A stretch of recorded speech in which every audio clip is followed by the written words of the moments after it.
All right, there could be a new train on the track soon, and it also happens to be called Coco. So we invited Sal Pace, the general manager at the Front Range Passenger Rail District, to Studio B to learn more.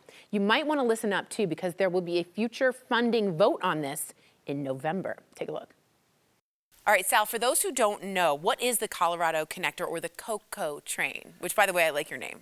Well, we share it with some pretty cool people. Yeah, we do. So Coco is going to be Colorado's Front Range Express train, connecting communities from Fort Collins all the way down to Pueblo. So you'll be able to move quickly across the state and in comfort. This is unbelievable. I love train travel, by the way. I think it's like so fantastic. What is your hope and your, I guess, goal for this train?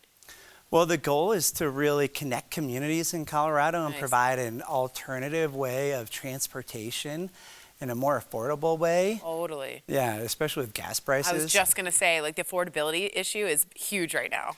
Yeah, you can take the Winter Park ski train right now from Denver up to Winter Park for $9. Are you serious? Heck yeah. Okay, I should be doing that. And how did you guys come up with Coco? Because, again, we approve here at Coco.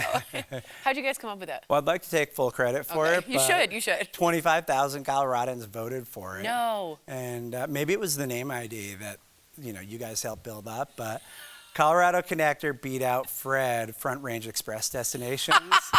I like Fred. That's good. Yeah, that's cute, but not as good as Coco. No, Come on. It's very catchy. Yeah. And then I want Coco on the Coco, like have some Coco on the Coco. I know we have some viewers who are very into trains. Some people, if you're into trains, you're like really into trains. So for our fans, and I have to get this right, what kind of tracks and operators would this involve? So we are you into trains? I'm not like a super train nerd. Right. In the train world, they call them foamers. Oh, really? Yeah, it's like, I don't think it's derogatory if you're calling yourself a foamer, right. But I'm more of like an advocate for transportation alternatives. Smart. So we're doing a uniquely Colorado approach, which is really cool, and we're leasing the tracks from the freight industry, the private freight industry, Union Pacific and Burlington Northern Santa Fe, or BNSF. And so we actually signed our first term sheet with BNSF Railway to start our first 3 round trips from Denver up to Fort Collins, all the stops in between, Westminster, Boulder, et cetera. And that's going to be starting on December 1st of 2029, just a couple years away. Unbelievable. So I could literally not drive to Boulder. I could take a train to Boulder. Oh, yeah, or Fort Collins. I said December 1st. December 1st. January 1st. Oh, January 1st, yeah, New Year's. I know, took an extra 11 months here already. Unbelievable. Okay. Would you have to build, so you don't have to build any new tracks for this, is that correct? Well, in some places we will have to add some passing lanes. They're called sidings, or some double tracks. Okay. That's to make sure that we can go the full passenger speed. Yeah, sure. Because the term sheet that we signed, we're going to have priority as passengers over the private freight industry. Oh, nice. But we did it differently than all the other states, and the freight industry is actually a partner here. Nice. And they're going to make more money. Collaboration. Yeah, exactly.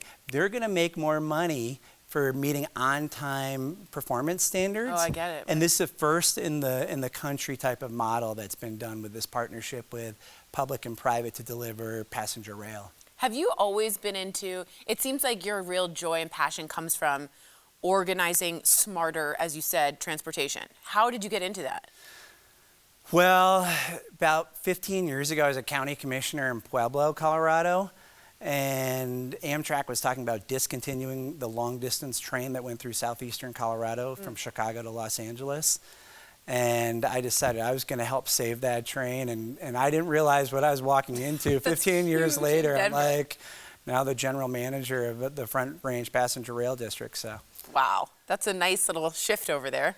I like that. Talk to me a little bit about what's going to be on the ballot, because that's important. Yeah, so we're looking at a ballot question. We haven't finally made the decision yet. We have till August to do that. Okay. And that would be to pass a measure to fund full build out of the service. That would be 10 round trips per day and 13 stations, including all the way down to Pueblo, Colorado Springs. We're going to have a special event stop at the new Broncos Stadium. Yes, go Broncos. So it's going to be it's going to be a more comfortable, more affordable way to travel and more convenient for seniors and people who don't, no one likes to drive an I-25. Oh, the bane of my existence is I-25. I just want to say, I think it's really fabulous that you're thinking of ways to make everything more affordable and easier to get through our great state. I think that's so brilliant.